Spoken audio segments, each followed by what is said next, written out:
Hey guys, good evening. ये वाले video में हम लोग कुछ दो एनबीएफसी का बात करने वाले हैं। एक्चुअली ये दोनों कंपनीज के बारे में आप में से बहुत लोगों ने रिक्वेस्ट किया, तो मुझे लगा कि ठीक है, इनका इनका तो रिजल्ट एनालिसिस तो मैंने पहले ही दे चुका हूँ, लेकिन इनका इस वीडियो में मैं क्या करने वाला हूँ, इनका कॉन्फ्रेंस कॉल में जो जो चीजें हुआ है, right, all the insights from the management con call, अच्छा बुरा गाइडेंस, सब कुछ इस वीडियो में आपको मिल जाएगा ऑन दिस टू कंपनीज। तो पहले वाला जो कंपनी है नॉर्दर्न आर्क कैपिटल करके, उनका रिसेंटली आईपीओ आया। अब ये वाला आप देखोगे, ये एक डाइवर्सिफाइड एनबीएफसी है, मतलब इनका एमएसएमई डिवीजन है। फिर एमएसएमई मतलब यहाँ पे छोटे बड़े कॉर्पोरेट्स को पैसा देते हैं। छोटे बड़े कॉर्पोरेट्स मतलब यहाँ पे बिजनेसेस का बात कर रहा हूँ, माइक्रो एंटरप्राइज लोन्स। फिर उसके बाद थोड़े मीडियम साइज कंपनीज को भी ये लोग वर्किंग कैपिटल्स वगैरह देते हैं।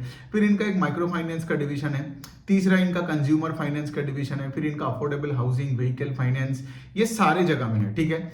लेकिन ये कंपनी छोटी है, उतना बड़ा नहीं है। मतलब से for example if I compare it to NBFCs like Bajaj finance and all that, उसके कंपैरिजन में तो बहुत ही छोटी है। तो नॉर्दर्न आर्क कैपिटल का नंबर्स अच्छा है, स्पेशली एट अ टाइम जब इतने सारे प्रॉब्लम्स चल रहे हैं, ठीक है। मतलब ये जो फाइनेंशियल स्पेस में अभी तो आप देख ही रहे हो, राइट, जो कि माइक्रो फाइनेंस फोकस्ड जो भी कंपनीज होते हैं, बहुत कंपनीज ने लॉसेस दिखाया, या बहुत कंपनीज का प्रॉफिट आफ्टर टैक्स एकदम ऑलमोस्ट चला ही गया, ईपीएस दिख नहीं रहा है। तो वैसे सिचुएशन में I can tell you northern arc capital have been one of the better performers, even though उनका around 20% of the book is micro finance, ठीक है। इनका बुक का बात करूं तो इनका मेजॉरिटी सेल्स आता है आपके एमएसएमई डिवीजन से, आई गेस 40-45% ऑफ सेल्स, ठीक है। और उसके बाद आता है आपका micro finance. Consumer finance I think उनका कुछ कितना आता होगा, consumer finance is I think around 25-30% के आसपास होगा। और बाकी आपका vehicle finance and home loans and वो सारे डिविजन होगा, ठीक है। तो अभी देखिए, अभी ये कंपनी में हो क्या रहा है, ठीक है। जैसे मैंने बताया, ये कंपनी आज भी, मतलब ये जो एनवायरनमेंट है वो तो बहुत ही बुरी है ना। माइक्रो फाइनेंस में कस्टमर ओवर लेवरेज का प्रॉब्लम है। बहुत ऐसे कंपनीज है जो इसके साथ साथ भी और भी कंप्लेन कर रहे हैं about the prolonged monsoon season, flood का सीजन। फिर उसके बाद आप देखोगे इलेक्शन और हीट वेव, ये सब कुछ जो आया, इसके वजह से बहुत बहुत रोना धोना तो हो ही रहा है स्पेस में। लेकिन ये कंपनी का नंबर्स उतना बुरा नहीं है। मतलब अगर मैं ओवरऑल लोन बुक का भी बात करूं तो 22% से 23% से आई गेस लोन बुक को ग्रो किया। फिर इनका प्रॉफिटेबिलिटी नंबर्स भी इंप्रूव ही हुआ। मतलब इनका पैट आई थिंक ग्रू 24%। जैसे मैं बताया कि लाइक पैट का ग्रोथ या ईपीएस का ग्रोथ हार्डली कहीं पे मिल रहा है, ठीक है, specially in the NBFC and the MFI space, right. तो वहां पे तो बहुत सारे कंपनीज प्रॉफिट से लॉसेस में गया, लेकिन यहाँ पे क्या है, पैट में एक ग्रोथ है, ठीक है। इनका मार्जिन्स अगर आप देखोगे कोई भी, मतलब इनका इनका इनका एनी पैरामीटर जो मैं देख रहा हूँ इन टर्म्स ऑफ निम्स हो, स्प्रेड हो, यील्ड हो, ये सब अपवर्ड डायरेक्शन में ही है। मतलब नॉर्दर्न आर्क कैपिटल में कोई बड़ा कोई प्रॉब्लम नहीं है। लेकिन हैविंग सेड दैट, यहाँ पे आपको देखना पड़ेगा कंपनी ने भी क्या किया, इन्होंने अपने क्रेडिट कॉस्ट इनका बढ़ गया because of the micro finance division, because वो तो एक इंडस्ट्री वाइड प्रॉब्लम है ना। मतलब there is no company that can come out and say like we are shielded from the problem, ठीक है। तो माइक्रो फाइनेंस में ये जो प्रॉब्लम हुआ, ये एक कोई ज्योग्राफी स्पेसिफिक नहीं हुआ, ये पूरे इंडस्ट्री वाइड हुआ। तो अभी इसमें क्या कर रहे हैं ये लोग, ऑफ कोर्स बुरे टाइम में लोग क्या करते हैं, जो वाला बुरा पार्ट ऑफ द बुक है उसका एक्सपोजर घटाता है। तो कंपनी अभी ये बता रहे हैं कि उनका जो माइक्रो फाइनेंस का book which was 23-24% of AUM last year same quarter में, अभी वो 17-18% के आसपास हो गया, and they are reducing that part. दूसरे साइड में they are focusing mostly on the MSME category, the secured MSME category, जहां पे इनका मेन ग्रोथ और डिसबर्सल यहां से आ रहा है, ठीक है। तो ये भी मैनेजमेंट ने ये चीज बताया, ठीक है। और उसके साथ साथ क्या है, उसके साथ साथ वही है कंपनी का। अब अगर कंपनी का नॉर्दर्न आर्क कैपिटल का मैं अगर बोलूं, तो वो लोग क्या करते हैं ना, वो लोग B2B लेंडिंग में भी हेल्प करते हैं। मतलब उनका एक प्लेटफॉर्म है जहां पे let's say for example they help in sourcing loans for other financial institutes. तो बेसिकली यहाँ पे मेन रिस्क क्या है, सोचो कि आपने अगर सोर्सिंग में हेल्प किया, ठीक है, फिर उसके बाद लेट्स से फॉर एग्जांपल जिस जो दूसरा जो फाइनेंशियल है, उसने लेट्स से फॉर एग्जांपल आपके सोर्सिंग के ऊपर लेट्स से लेंड किया, और लेट्स से फिर वो कस्टमर अगर बैंकरप्ट हो गया, या फिर कस्टमर अगर पैसा देना वापस करेगा, तो फिर क्या होगा, है ना। लेकिन इनका वही कहना है कि लाइक देखो, अगर मतलब ये नॉर्दर्न आर्क कैपिटल का बात कर रहा हूं, यहाँ पे B2B तो लेंड करते हैं, प्लेटफॉर्म बेस्ड लेंडिंग करते हैं, ठीक है, प्लेटफॉर्म बेस्ड सोर्सिंग भी करवाते हैं लोन्स का फॉर अदर फाइनेंशियल्स। लेकिन वो लोग ये बोल रहे हैं कि लाइक कि हम ये बहुत सालों से किए जा रहे हैं, ऑलमोस्ट 10 साल से किए जा रहे हैं, हमें यहाँ पे एक्सपर्टीज है। और दूसरे साइड में जब जिसके लिए लेट्स से हम सोर्सिंग कर रहे हैं, हम उसका एंड कंज्यूमर को भी ट्रैक करते हैं, गॉट इट। मतलब से फॉर एग्जांपल आप एक एनबीएफसी हो और मैं एक और एनबीएफसी हो, लेकिन मेरा काम है आपको लेट्स से फॉर एग्जांपल आज लोन्स, मतलब कहाँ पे आप लोन दे सकते हो, किसको किसको लोन दे सकते हो, राइट, वो सिक्योर्ड हो या अनसिक्योर्ड हो, वो मैं आपको बता दे सकता हूँ कि देखो यहाँ पे जाओ और तुम इनको पैसा दे सकते हो।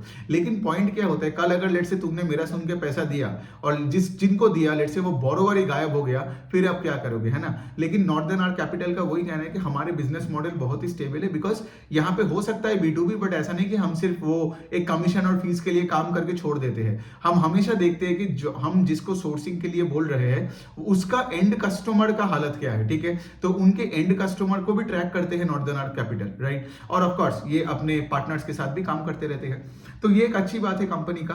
ऑफ कोर्स माइक्रो फाइनेंस में जो प्रॉब्लम है, बाकी का कोई भी सेक्शन में मतलब कॉन कॉल पढ़ के मुझे ये नहीं लगा कि लाइक मैनेजमेंट का कोई कहीं दूसरे कोई जगह में कोई स्ट्रेस हो। कंपनी का मैनेजमेंट ने ये भी गाइडेंस दिया कि इतने जो सारे प्रॉब्लम्स है फिर भी they would grow the loan book at 25% से द AUM और the loan book YOY level पे in FY25 over 24।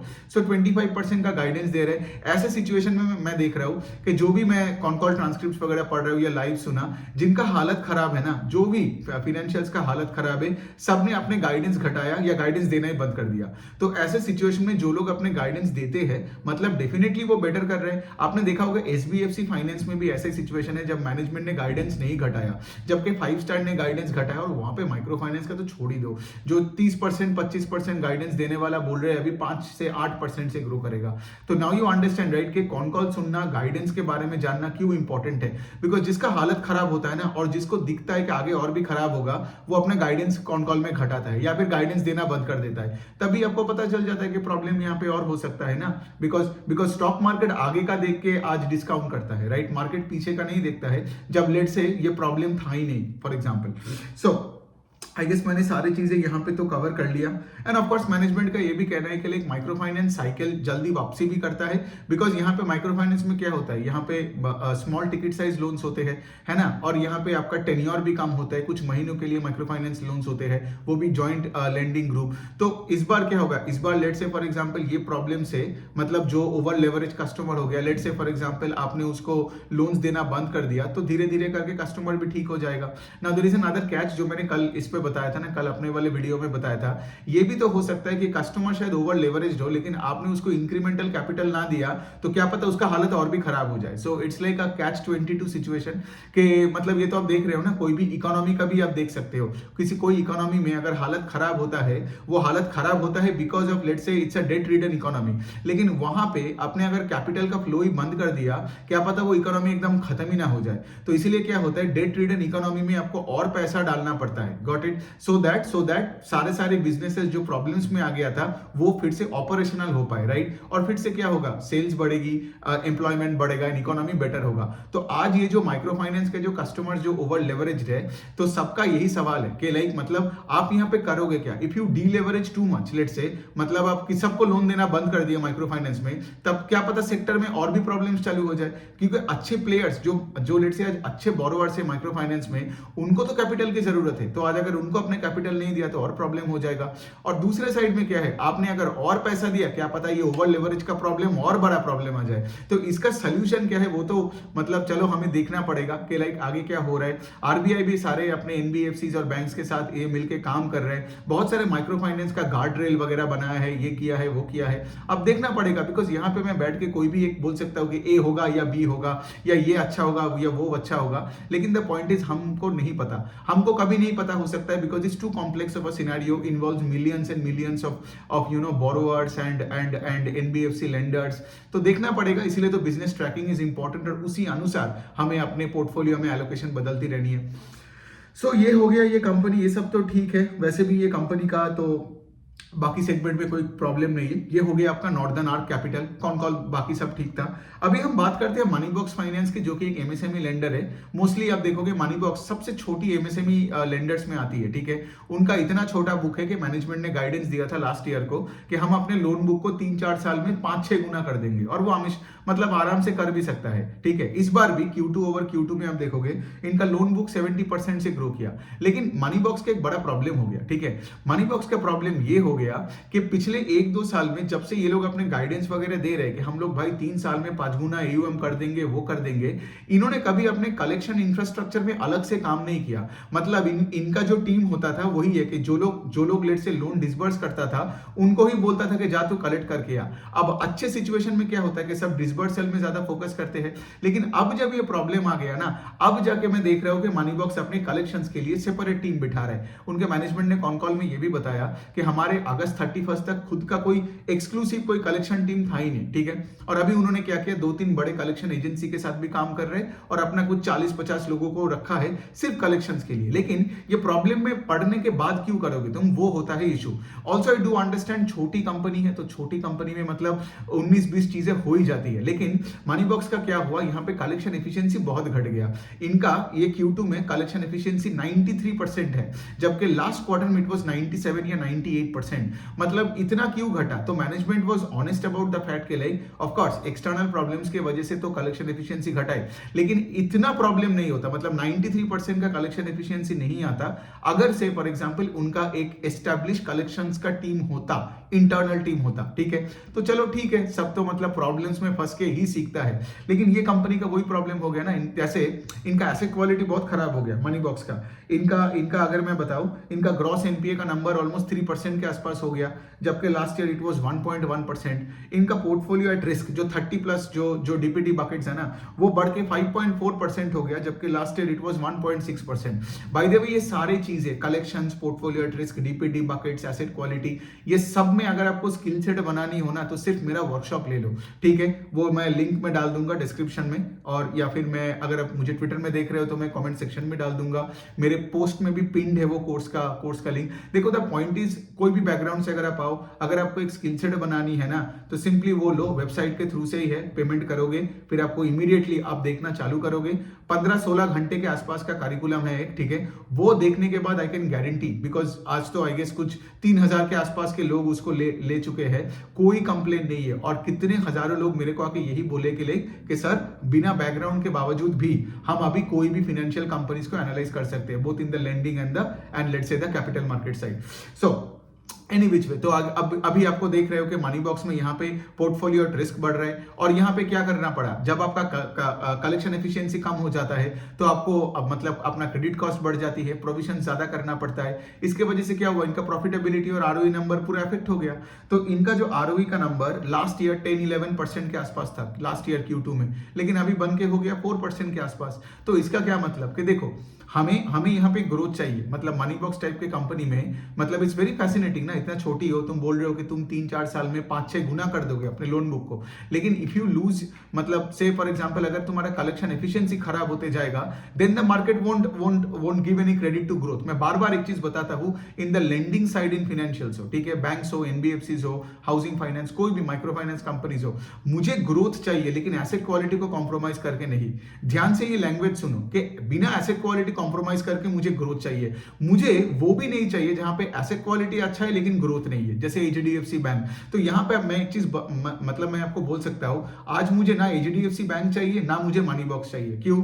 HDFC bank में एसेट क्वालिटी सिर्फ है, ग्रोथ नहीं है, लेकिन दूसरे साइड में मनी बॉक्स में ग्रोथ है लेकिन एसेट क्वालिटी खराब होते जा रहे हैं। मतलब इनका जो लोन बुक का ग्रोथ है 70% का, मुझे इससे कोई फर्क नहीं पड़ता है, बिकॉज तुम्हारा पोर्टफोलियो रिस्क बढ़ रहा है, 30+ डीपीडी बकेट्स आर डिटीरियोरेटिंग, तुम्हारा credit cost has gone up alarmingly, ठीक है, हाई, वो बन रहा है। तो इसका क्या मतलब? इसका मतलब वही है ना कि लाइक तुम्हारे यहाँ पे तुम पहले कलेक्शन टीम्स ठीक से बनाओ, कलेक्शन एफिशिएंसी को जो तुम्हारा था मतलब 97-98% तक तुम लेके आओ, तब मैं तुम्हारा ये ग्रोथ वाला कहानी सुनूंगा ना। Because if your credit cost keeps going up ना, एंड इफ योर एग्जिस्टिंग जो तुमने जो बाहर पैसा दिए हो वो अगर वापस नहीं आ रहा है, तो तुम्हारे वैसे भी लोन बुक को ग्रो नहीं कर पाओगे बियॉन्ड अ पॉइंट।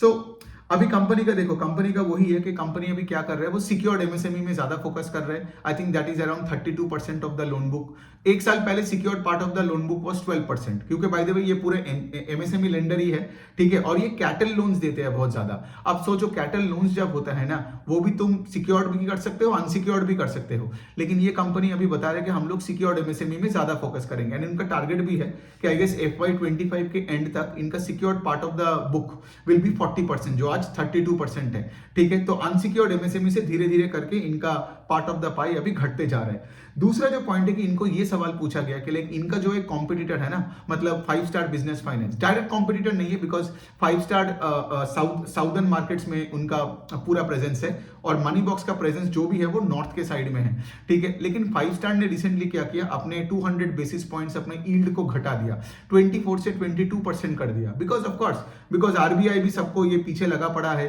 फिर उसके साथ साथ क्या है ना, इतना सारा कंपटीशन है, ठीक है। सो कभी कभार क्या होता है ना, आप अगर कस्टमर को इतने हाई यील्ड में लोन्स दोगे, क्या पता कस्टमर धंधा करने के बाद भी ना डिफॉल्ट कर दे, है ना। Because let's say if the lender is asking, because हमारे देश में आज भी there is an immense credit gap. आज भी आप थोड़ा बहुत गांव के साइड में जाओगे ना, तो आप देखोगे यहाँ पे लेंडर्स क्या करते हैं, सुबह आपको 1000 रुपए देके बोलता है शाम तक मुझे 1200 रुपए वापस चाहिए, मतलब 20% का इंटरेस्ट इन वन डे। ऐसा भी होता है। I have met people also like जिनका इंटरेस्ट रेट चार्ज होता है लेट्स से 10% वीकली या लेट्स से 25% मंथली। Can you imagine? So the point I am trying to say इसके लिए इंडिया में there is a huge credit gap because a large chunk of the market आज भी unorganised या money lenders के हाथ में होता है, ठीक है। तो मनी बॉक्स का तो काम वही है ना कि ऑर्गेनाइज जगह में लाना। लेकिन मनी बॉक्स का एक अच्छी पॉइंट मैनेजमेंट ने कॉन कॉल में यही बताया कि सोचो हमारा जो एमएसएमई कस्टमर्स है उनका बिजनेस मॉडल के ऊपर डिपेंड करता है कि वो हमें ज्यादा यील्ड दे पाएगा कि नहीं। बिकॉज सोचो ना, अगर आप लेट्स से फॉर एग्जांपल एक ऐसा बिजनेस कर रहे हो जब आपको पता है कि आपका टाइम ज्यादा लगेगा एंड योर इन्वेंटरी में खर्चा ज्यादा लगेगा और यील्ड धीरे धीरे करके आएगा, मतलब बाद में जाके हमें पैसा मिलेगा, तब आप तो से 25% में किसी से पैसा बोरो नहीं करोगे, राइट। आप 25-30% रेट इंटरेस्ट रेट से किसी से बोरो करोगे, मतलब 30% से बोरोइंग कॉस्ट आप तभी कर पाओगे जब आपको पता है कि जिस एसेट को आप खरीदने वाले हो वो बहुत जल्दी से फॉर एग्जांपल आपको पैसा बनाना चालू करेगा। और यहाँ पे मनी बॉक्स का अपना क्लाइंट्स नहीं, मतलब यहाँ पे जो बोरोवर्स है, ये बोरोवर्स कुछ ऐसे ही है। मतलब क्या है, वो कैटल ट्रेडर्स है। मतलब सोचो एक गांव वाला है जिसने लेट से फॉर एग्जांपल 50,000 रुपए बोरो किया और लेट से वो बोरो करके वो लेट से एक बड़ा सा काऊ खरीदा, ठीक है। अब तुमको तो पता है, राइट, उसके बाद अगर फ्लश सीजन आता है, फ्लश सीजन का मतलब है जब लेट से फॉर एग्जांपल दूध का सप्लाई बढ़ता है, ठीक है, फ्रॉम दिस काउज, राइट। तो तुमने दूध बेच दिया और इतना तुमने दूध बेचा, अगले 3-4 महीने में तुम्हारा 50,000 रुपए वापस आ जाता है। सो एक कैटल ट्रेडर या farmer can afford actually to say for example take money at a higher rate because उसको पता है कि एक प्लस सीजन में वो हो जाएगा। मतलब देयर आर मेनी फैमिलीज ना इन इंडिया में, आज भी आप देखोगे 5-6 फैमिलीज रहते हैं, लेकिन उनका 1-2 गाय जो होता है, काउज होते हैं, उनसे ही पूरा घर का पूरा खर्चा निकल जाता है, ठीक है। सो बेसिकली यही है ना। And of course if you are अगर आप इनमें से किसी को जानते हो तब उनसे आप बात करना, ये जो कैटल फार्मर्स होते हैं तो उनको बात करना, बिकॉज मिल्क का हमेशा डिमांड तो हमारे देश में होती रहती है। सो बेसिकली यही वाला पॉइंट है कि इनके लिए मनी बॉक्स जब कोई लेंड करता है तो मनी बॉक्स का कहना है कि हमारे कस्टमर का कैटेगरी ऐसा है, इसीलिए they are happy to pay the interest to us, right. तो ये हो गया बात। अब ऑफ कोर्स देखो मनी बॉक्स का यहाँ पे ब्रांच एक्सपेंशन का पेस नहीं घटा। I think they have added 36%, मतलब इनका ब्रांच एक्सपेंशन का ग्रोथ है 36% quarter on quarter in Q2। मतलब अभी इनका 141 ब्रांचेस है। अगर मैं सिर्फ लास्ट ईयर का भी बताऊं तो 75-80 का ब्रांचेस है, तो इनका ब्रांचेस भी ऑलमोस्ट डबल हो रहा है। AUM भी 70-80% से ग्रो किया, गाइडेंस सब कुछ ठीक है। लेकिन अब देखोगे ये स्टॉक नीचे की तरफ क्यों जा रहा है, बिकॉज इनका एसेट क्वालिटी बहुत बुरे तरीके से खराब हुआ। इनका मनी बॉक्स तो मैं बहुत क्वार्टरों से ट्रैक कर रहा हूं, तो money box in the last 2-3 quarters before Q2 का बात कर रहा हूं, वहां पे भी ना इनका क्रेडिट कॉस्ट खराब हो रहा था, but at a minuscule level खराब हो रहा था। मतलब GNPA नंबर स्लाइटली करके खराब हो रहा था। लेकिन इस बार एकदम धड़ाम से, मतलब एकदम एसेट क्वालिटी बहुत ही खराब हो गया, ठीक है। As a result of which ना, वरना किसी का ROE का नंबर 10-11-12% से डायरेक्ट 4% नहीं आता है। But management is bullish. Management कहता है कि लाइक हम अपने ROE को साल के एंड से पहले 10-12% तक में वापस लेके जाएंगे, right. Although they can't give you a guarantee के लिए we have reached the bottom of the problem, ऐसा कुछ नहीं है, ठीक है। ये लोग अपने कलेक्शंस पे जो काम कर रहा है, it's basically they admitted their mistake, ठीक है, कि हमने कलेक्शंस पे पहले काम करता, मतलब अगर सेपरेट टीम वगैरह बिठाता तो ये प्रॉब्लम शायद इतना नहीं होता। लेकिन ऑफ कोर्स अगर ये मतलब होता है ना, मिस्टेक तो कर ही सकता है कोई, लेकिन अगर मिस्टेक के बाद मैं देखूंगा अगले 2 क्वार्टर में ये कलेक्शन टीम जो 40-50 लोगों को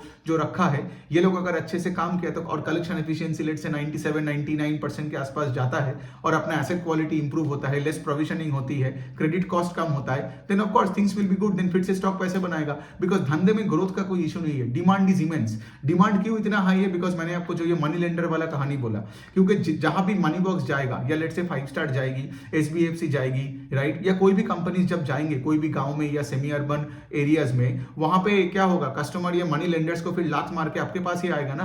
बिकॉज आप फिर उनको क्या है, एनुअल रेट में 20-25% में लेट से लेंड कर रहे हो, लेकिन वहां तो भाई मतलब ऐसा भी होता है, जैसे मैंने बताया, महीने का चार्ज है 40%, ठीक है, तो एनुअल रेट तो कैलकुलेट ही मत करो। सो वही है, लेकिन कस्टमर्स को मनी लेंडर के पास, मतलब मनी बॉक्स का नहीं बात कर रहा हूं मैं, मनी लेंडर्स के बारे में बात कर रहा हूं, उनके पास इसीलिए जाना पड़ता है ना, बिकॉज एक तो बैंक्स उतने होते नहीं है, और बैंक्स है तो फिर उसके बाद कस्टमर के पास उतना पेपर्स वगैरह नहीं होते हैं, तो इसीलिए वो मनी लेंडर के हाथ में चले जाते हैं। सो ऑफ कोर्स ये तो पूरा ओल्ड एज कहानी हो गया कि लाइक इसी वजह से ये NBFC का कैटेगरी इतना इंपॉर्टेंट है हमारे इंडियन इकोनॉमी के ग्रोथ के लिए।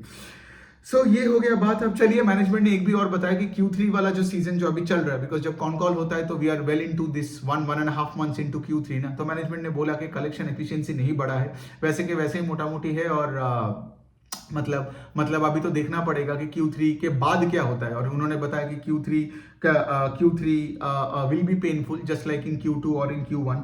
सो ये हो गया बात। एंड ऑफ कोर्स उनका लॉन्ग टर्म ROE का गाइडेंस इज 15% है, 12% बाय FY25 एंड देन उसके बाद 15। सो होपफुली देखते हैं, बिकॉज देखिए अभी अगर इस कंपनी का कलेक्शन एफिशिएंसी का नंबर बहुत इंपॉर्टेंट है, मुझे DPD का अर्ली बकेट्स में देखना है, मतलब DPD मतलब जो ये आपका जो 1+ DPD या 30+ DPD बकेट्स, वो बहुत ही क्रिटिकल बनता है, बिकॉज अर्ली बकेट्स में मुझे लोगों को अच्छे से ट्रैक करनी है, फिर तो DPD 90+ होकर GNPA नहीं बनेगा ना, राइट। तो यही वाला पॉइंट है। अब मनी बॉक्स का नंबर तो अच्छी नहीं आया Q2 में, और कॉन कॉल में भी ऐसा नहीं लगा कि मैनेजमेंट कुछ अच्छे से क्लैरिटी दे पाए, लेकिन इसमें स्कोप बहुत अच्छा है बिजनेस में, ट्रैक करो, बिकॉज अगर इनके एसेट क्वालिटी ठीक कर पाते हैं, कलेक्शंस ठीक कर पाते हैं, तो this business can actually grow at a much faster pace than any other NBFC companies. But then again as I said कि आज मैं ना मनी बॉक्स लूंगा ना HDFC लूंगा, बिकॉज मुझे ना ग्रोथ चाहिए विदाउट एसेट क्वालिटी, और दूसरे साइड में ना मुझे सिर्फ अच्छा एसेट क्वालिटी चाहिए विदाउट एनी ग्रोथ, राइट। तो दोनों चीज मुझे नहीं चाहिए, मुझे चाहिए ग्रोथ एंड एसेट क्वालिटी का